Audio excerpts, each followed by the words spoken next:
दोस्तों ये कहानी विजय की ममेरी बहन की है। वह दोनों एक दूसरे को पहले से ही जानते थे, लेकिन अब तक उनके बीच ऐसी कोई बात नहीं हुई थी जिसमें प्यार जैसा कोई वाकया हो सके। एक बार विजय के भाई की शादी थी। विजय की दीदी सलोनी को उस शादी में आना था। वह हमारे गांव में शादी से 10 दिन पहले ही आ गई थी। विजय ने सलोनी को बहुत दिनों बाद देखा था, तो वह उसे देखता ही रह गया था, क्योंकि सलोनी पहले से भी ज़्यादा खूबसूरत हो गई थी। सलोनी को देखने के बाद विजय ने ठान लिया था कि वह अपनी बहन सलोनी को अपने प्यार में फंसाकर रहेगा। घर में सभी लोग थे, इसलिए विजय को बहुत कम ही चांस मिल पाता था। विजय ने औपचारिकता निभाते हुए सलोनी से उसका हालचाल पूछा और पढ़ाई के बारे में बात की। सलोनी भी विजय के साथ सहज थी और हंसकर उसकी बातों का जवाब दे रही थी। अगले दिन विजय सलोनी के साथ एक कमरे में था। बाकी के सभी लोग काम में लगे थे।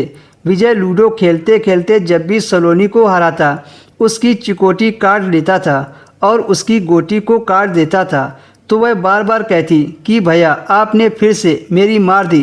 पहले तो विजय ने इस बात को सामान्य समझा, पर जब सलोनी बार बार ऐसा बोलती तो विजय के समझ में आने लगा कि इसके मन में कुछ है।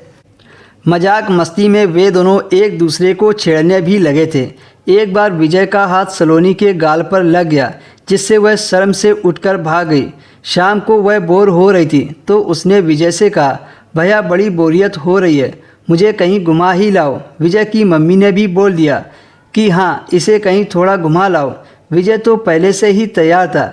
विजय ने सलोनी को बाइक पर बैठाया और वे दोनों आम के बागों की तरफ घूमने के लिए निकल पड़े। बाइक पर सलोनी विजय से बिल्कुल चिपक कर बैठी थी। इस वजह से विजय के अंदर कुछ कुछ हो रहा था। वह भी जानबूझकर बाइक को गड्ढों पर चला रहा था। अचानक ही सलोनी ने विजय से पूछा, भैया आम चूसोगे? विजय ने कहा, हाँ क्यों नहीं। वह बोली, तो गाड़ी रोको। विजय ने बाइक को बाग के एक किनारे रोक दी। विजय ने पूछा, कहाँ है आम, चुसवाओ। तब सलोनी ने कहा, वो देखो पेड़ में कितने सारे आम लगे हैं, उन्हें तोड़ लो। विजय तो कोई और ही आम के बारे में सोच रहा था। विजय का दिमाग काम करना बंद कर दिया। ये तो मुझे आम तोड़ने को कह रही है। अच्छा हुआ मैंने उसके साथ कुछ नहीं किया, नहीं तो लेने के देने पड़ जाते।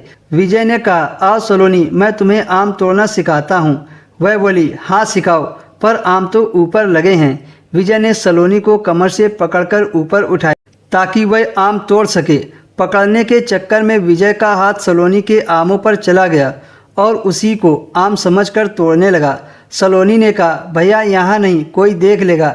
फिर वह दोनों एक झाड़ी के पीछे चले गए।